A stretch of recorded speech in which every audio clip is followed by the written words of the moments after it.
రైట్గా కృష్ణా జిల్లా పెడనలో హైటెన్షన్ నెలకొంది. ఇరు వర్గాల మధ్య ఘర్షణతో పోలీసులు భారీ బందోబస్తు ఏర్పాటు చేశారు. మిలాద్ ఉన్ నబీ సందర్భంగా ఓ వర్గం వారు పట్టణంలో జెండాలు పెట్టారు.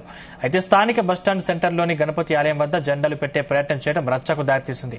ఓ వర్గం వారు జెండాలు కట్టే ప్రయత్నం చేయగా మరో వర్గం వాళ్ళు అడ్డుకున్నారు. ఇరు వర్గాల మధ్య గొడవ జరిగింది. పరస్పరం రాళ్లతో దాడి చేసుకున్నారు.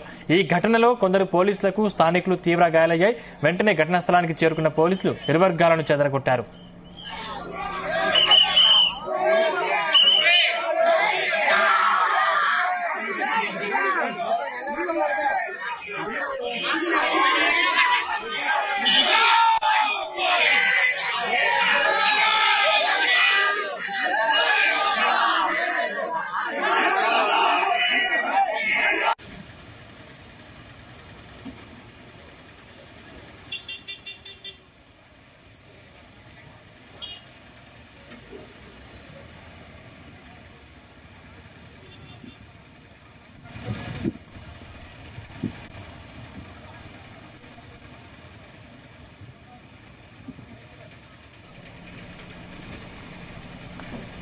రైట్గా కృష్ణా జిల్లా పెడనలో హై టెన్షన్ నెలకొంది. ఇరు వర్గాల మధ్య ఘర్షణతో పోలీసులు భారీ బందోబస్తు ఏర్పాటు చేశారు.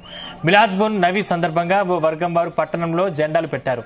అయితే స్థానిక బస్టాండ్ సెంటర్లోని గణపతి ఆలయం వద్ద జెండాలు పెట్టే ప్రయత్నం చేయడం రచ్చకు దారితీసింది. ఇదే అంశానికి సంబంధించిన మరిన్ని పూర్తి డీటెయిల్స్ మా ప్రతినిధి నాగేశ్వరరావు అందిస్తారు. నాగేశ్వరరావు,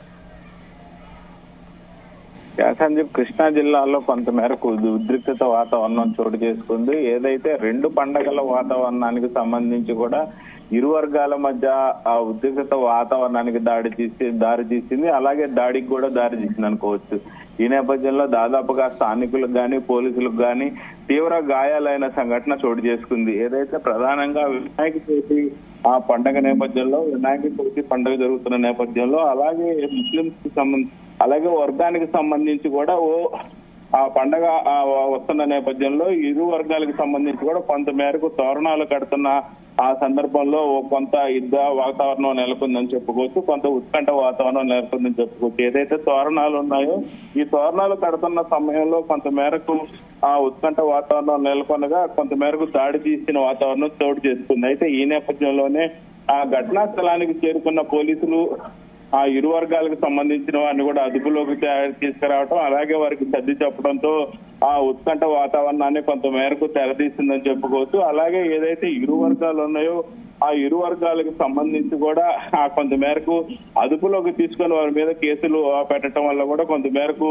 ఆ ఉద్రిక్తత వాతావరణం కాస్త చల్లారిన పరిస్థితి అయితే నెలకొనుంది. ముఖ్యంగా ఏదైతే కృష్ణా జిల్లాకు సంబంధించి పెడన నియోజకవర్గంలో ఈ సంఘటన చోటు చేసుకోగా ఏదైతే పెడన్లో మిలాద్ ఉన్ నబీకి సంబంధించి కొంత మేరకు ఆ ఫంక్షన్ వాతావరణం నెలకొంది.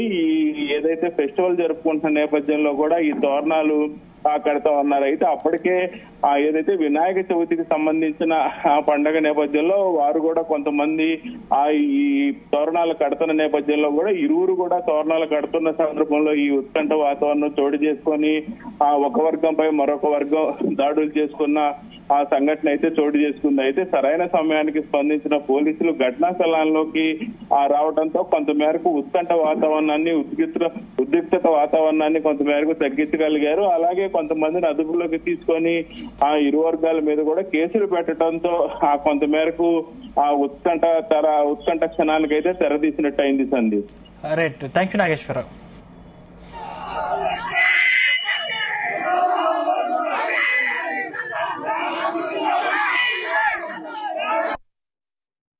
ఎవరి గుడి దగ్గర వారు, మీ మసీద్ దగ్గర మీరు, వాళ్ళ గుడి దగ్గర వాళ్ళు కట్టుకుంటారని చెప్పి మాతో కాగితాలు రాయించుకుని సంతకాలు పెట్టి ఒక ఒడంబడిక క్రియేట్ చేశారు. ఆ ఒడంబడికను తప్పి నిన్న రాత్రి 10 గంటల సమయంలో కావాలని వచ్చి ఒక 50 మంది ముస్లిం యువకులు వచ్చి అక్కడ గొడవ చేయడానికి ప్రయత్నం చేశారు. మేము వెంటనే పోలీసు వారికి ఇన్ఫార్మ్ చేశాం. వారు వచ్చి మీరేం మాట్లాడమాకండి, మేము వచ్చి మాట్లాడుతూ ఉన్నారు. వారు మమ్మల్ని అందరినీ లోపల పంపించేసి మేము అన్నీ తీర్పు చేస్తాం ఇక్కడ అని చెప్పి మమ్మల్ని అందరూ లోపల పంపించేసి సిఐ గారు, ఎస్ఐ గారు సమక్షంలోనే మళ్ళీ జెండాలు కట్టడం ప్రారంభించారు. మన భక్తులు కమిటీ మెంబర్లు అందరూ దీంట్లో ప్రశ్నించగా వాళ్ళు గొడవలు దిగి మా మీద రాళ్ల వర్షం కురిపించారు. తర్వాత డిఎస్పీ గారు వచ్చారు. డిఎస్పీ గారు వచ్చి రాళ్లు విసురుతున్న వాళ్ళని వదిలేసి మా మీద లాఠీ చార్జ్ చేసి మమ్మల్ని కుట్టారు. ఎస్ఐ గారు, సిఐ గారు, డిఎస్పీ గారి సమక్షంలో సుమారుగా 300 మంది యువకులు, ముస్లిం యువకులు వేరే ఇతర ఊర్ల నుంచి కూడా వచ్చి ఒక కుట్రపూరితంగా ప్లాన్ ప్రకారం వచ్చి అక్కడ గొడవ చేయడం, అక్కడ వినాయక దేవాలయాన్ని ధ్వంసం చేయడానికి, అక్కడ వినాయక మండపాన్ని ధ్వంసం చేయడానికి, అలాగే ధర్మకర్త అయిన నన్ను, నా ఇల్లుని ధ్వంసం చేయడానికి, మా కుటుంబ సభ్యులను చంపడానికి ప్రయత్నం చేశారు.